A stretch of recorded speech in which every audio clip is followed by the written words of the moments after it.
सत्ताधारी पक्षाचे कितीही नेते जरी म्हणत असले की शिंदे आणि फडणवीसांमध्ये वाद नाही आहे, तरी सुद्धा गेल्या काही दिवसातून विशेषतः मुख्यमंत्री देवेंद्र फडणवीस आणि उपमुख्यमंत्री एकनाथ शिंदे यांच्या दरम्यान राजकीय वाद असल्याची चर्चा महाराष्ट्राच्या राजकीय वर्तुळात जोरदार रंगलेली आहे। अशातच अनेक कार्यक्रमांमध्ये हे दोन्ही नेते एकत्र आले, मात्र पूर्वीसारखे ते एकमेकांशी खुलेपणाने बोलताना दिसले नाहीत। त्यामुळे ही चर्चा अधिकच वाढत गेली आणि त्यातच आता एक मोठी गोष्ट घडली, ती म्हणजे काल एकाच शहरात हे दोन्ही नेते होते, त्याचबरोबर एका हॉटेलमध्ये त्यांचं वास्तव्य होतं, तरी सुद्धा हे दोघे एकमेकांना भेटले नाहीत किंवा बोलले नाहीत। आज सकाळी जेव्हा त्यांना विचारलं या संदर्भात, दोघांनीही वेगवेगळे खुलासे केले, सारवासारव करण्याचा प्रयत्न केला, मात्र तरी सुद्धा ही चर्चा नव्याने रंगली आहे की या दोघांमध्ये एक सुप्त संघर्ष आहे। हा नेमका संघर्ष काय आहे आणि या संघर्षात भाजपचे पक्षश्रेष्ठी मध्यस्थी करणार का, पाहूयात एक स्पेशल रिपोर्ट।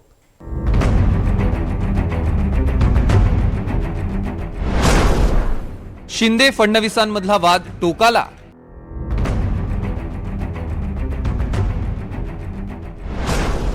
एकाच हॉटेलमध्ये मुक्काम पण भेट नाही।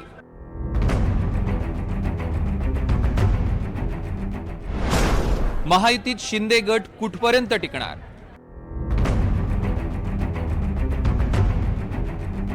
एकच हॉटेल, एकच माळा आणि रूम मध्ये फक्त 100 मीटरचं अंतर, पण मनातला दुरावा इतका वाढलाय की महायुतीच्या दोन प्रमुख नेत्यांना साधी भेटही घ्यावीशी वाटत नाहीये। हे दोन नेते आहेत मुख्यमंत्री देवेंद्र फडणवीस आणि उपमुख्यमंत्री एकनाथ शिंदे। दोन्ही नेते एकत्र सरकार चालवतात, पण या नेत्यांमधला समन्वयाचा धागा तुटलाय। रविवारी शिंदे आणि फडणवीस संभाजीनगरमध्ये मुक्कामी होते। दोघेही हॉटेलमध्ये पोहोचण्यास अवघ्या 15 ते 20 मिनिटांचं अंतर, पण दोघांनी भेट टाळली। आज सकाळी दोघांच्या पैठणमध्ये सभा होत्या। किमान सकाळी तरी दोघे भेटतील अशी चर्चा होती, पण तसं घडलं नाही। त्यामुळे शिंदे फडणवीसांमधला वाद टोकाला गेल्याची चर्चा आहे।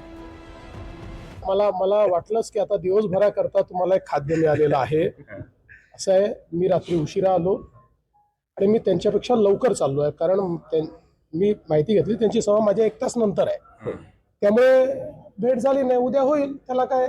म्हणजे शेवटी आम्ही दोघेही आता प्रचारात पूर्णपणे मग्न आहोत।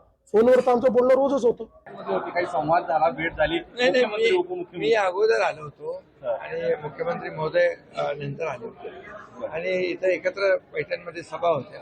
आता त्याच्यामध्ये फोनवर आमची चर्चा होत असते। शिंदे फडणवीसांनी आपल्यात सारं काही आलबेल असल्याचं दाखवण्याचा प्रयत्न केला, पण शिंदे फडणवीसांमधला हा दुरावा विरोधकांच्या नजरेतनं सुटलेला नाहीये। चांगला सुसंवाद त्यांच्यात दिसतोय। एकाच हॉटेलमध्ये एक खाली आणि एक वर, म्हणजे मजल्यावर। याचा अर्थ वेगळा नाही, एक खालच्या मजल्यावर एक वरच्या मजल्यावर, परंतु एकमेकांशी भेट सुद्धा नाही। आता व्यस्तता असेल असं त्यांचं मत असू शकतं, परंतु मला असं वाटतं मी सांगण्यापेक्षा आपल्याला चांगल्या पद्धतीनं माहिती आहे। भारतीय जनता पार्टीचे नेते मुख्यमंत्री देवेंद्र फडणवीस साहेब असतील, एकनाथ शिंदे साहेब असतील, हे वेगवेगळ्या ठिकाणी आपल्या सभा धडाक्यात त्यांच्या सुरू आहे। मग अशा वेळेला एकत्रित येणं याला आम्ही जास्त महत्व देत नाही। आता रात्री ते या हॉटेलमध्ये आले, 8-8 सभा 10-10 सभा हे नेते लोक घेतात आणि आल्याबरोबर थोडासा रेस्ट पाहिजे आणि आपण सकाळी भेटूया, अशा भावनेतून फक्त त्यांची भेट झालेली नाही। परंतु आले, मग रात्री एकमेकांना उठवलं का नाही, त्यांच्या हातात हात का नाही घेतला, हे प्रश्न आमच्या समोर गौण आहे।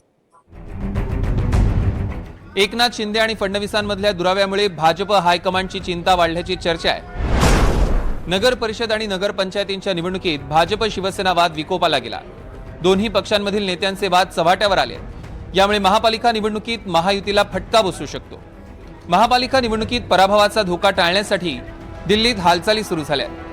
भाजप आणि शिंदे गटात निर्माण झालेली कटुता दूर करण्यासाठी शीर्ष नेतृत्व मध्यस्थी करणार असल्याची सूत्रांची माहिती आहे।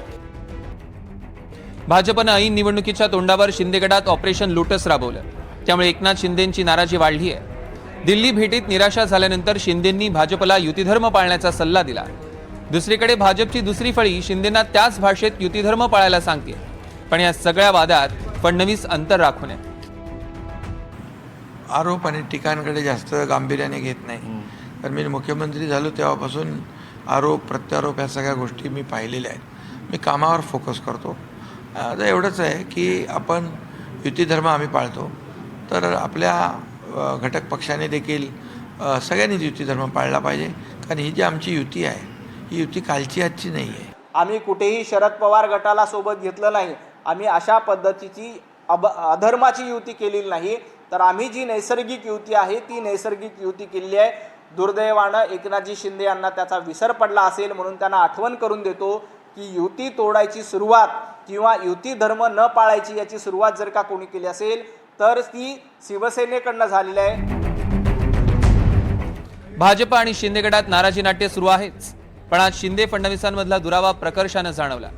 त्यामुळे महायुतीचा धर्म पाळण्यासाठी दिल्लीचे नेते मध्यस्थी करणार की राज्यातील नेत्यांवर महायुतीचा निर्णय सोपवणार हे पाहणं महत्त्वाचं ठरणार आहे. मोहसिन शेख, एनडीटीव्ही मराठी, छत्रपती संभाजीनगर.